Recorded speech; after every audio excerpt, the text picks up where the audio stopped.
ونسلم على رسوله الكريم أما بعد فأعوذ بالله من الشيطان الرجيم بسم الله الرحمن الرحیم۔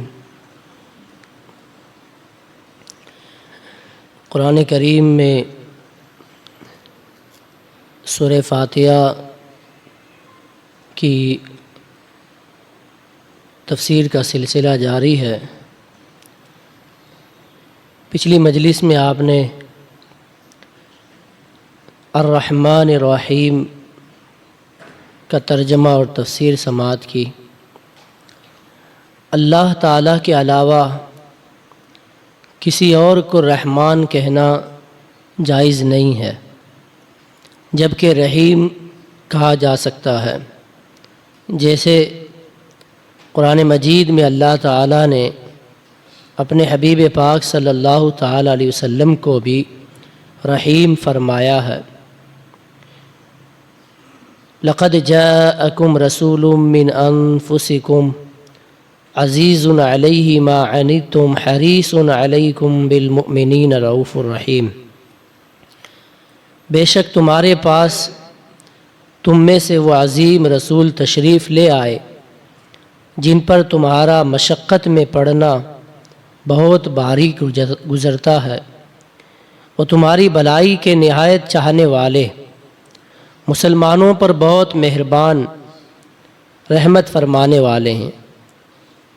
تو قرآن کریم کے 11ویں پارے کی اس آیت کریمہ میں اللہ تعالیٰ نے حضور اکرم صلی اللہ تعالیٰ علیہ وسلم کو رؤوف اور رحیم فرمایا ہے۔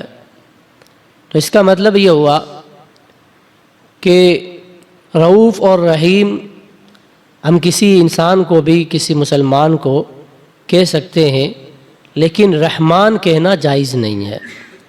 اس مسئلے کو ہمیں یاد رکھنا چاہیے۔ عام طور پر دیکھا جاتا ہے کہ جس کا نام عبد الرحمن ہوتا ہے ہم اسے رحمان کہتے ہیں، جبکہ رحمان اللہ کا نام ہے، اور اللہ کے سوا کسی مخلوق کو رحمان کہنا جائز نہیں ہے۔ اس لیے کسی کا نام عبد الرحمن ہے تو اسے عبد الرحمن کہیں۔ عبد الرحمن یعنی رحمان کا بندہ، تو اسے رحمان کا بندہ کہیں جو اس کا نام ہے۔ رحمان کسی انسان کو کہنا جائز نہیں ہے، اللہ کے علاوہ کسی اور کو رحمان کہنا منع ہے۔ مالکی یوم الدین، روز جزا کا مالک، یعنی جزا کے دن کا مالک۔ جزا کے دن سے مراد قیامت کا دن ہے کہ اس دن نیک اعمال کرنے والے مسلمانوں کو ثواب ملے گا اور گنہگاروں اور کافروں کو سزا ملے گی، جبکہ مالک اسے کہتے ہیں جو اپنی ملکیت میں موجود چیزوں میں جیسے چاہے تصرف کرے۔ اللہ تعالیٰ اگرچہ دنیا و آخرت دونوں کا مالک ہے، لیکن یہاں قیامت کے دن کو بطور خاص اس لیے ذکر کیا گیا تاکہ اس دن کی اہمیت دل میں بیٹھ جائے۔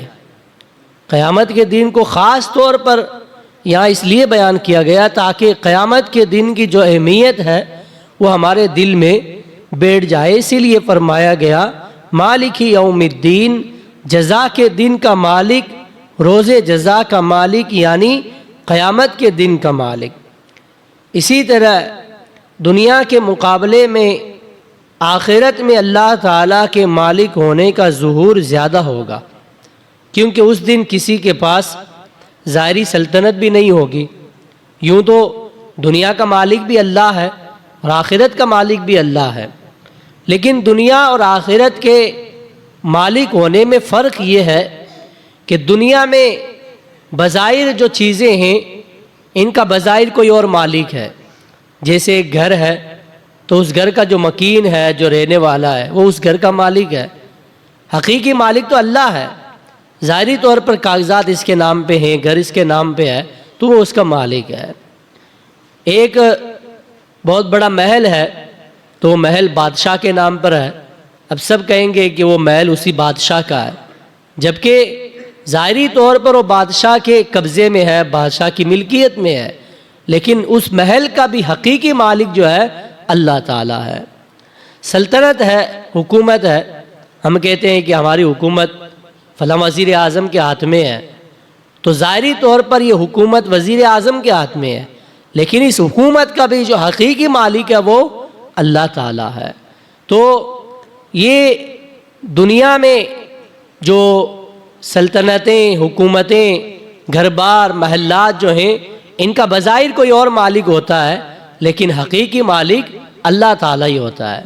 اس کے برعکس آپ دیکھیں آخرت میں تو صرف اللہ ہی مالک ہوگا، چاہے ظاہری مالک ہو یا حقیقی مالک ہو، ہر طریقے سے اللہ تعالیٰ کی ملکیت میں تمام چیزیں ہوں گی۔ آخرت میں کوئی کسی چیز کا مالک نہیں ہوگا، وہاں بادشاہ بھی خالی ہاتھ آئے گا، امیر بھی خالی ہاتھ آئے گا، فقیر بھی خالی ہاتھ آئے گا۔ وہاں جو ہے ظاہری چیزیں بھی کسی کی ملکیت میں نہیں ہوں گی، کوئی تھوڑی محلات یہاں سے ساتھ میں لے کر جائے گا، کوئی تھوڑی اپنا گھر بار یہاں سے قیامت کے دن روز محشر اپنے ساتھ میں لائے گا، کوئی نہیں لائے گا، وہاں سب خالی ہاتھ ہوں گے۔ لیکن وہاں حقیقی طور پر، ظاہری طور پر، تمام طریقے سے، جس طریقے سے آپ دیکھیں گے، تمام چیزوں کا مالک صرف اور صرف اللہ تعالیٰ ہوگا۔ اس لیے کیونکہ اس دن کسی کے پاس ظاہری سلطنت بھی نہیں ہوگی، جو کچھ ہوگا وہ سب اللہ تعالیٰ کی ملکیت میں ہوگا۔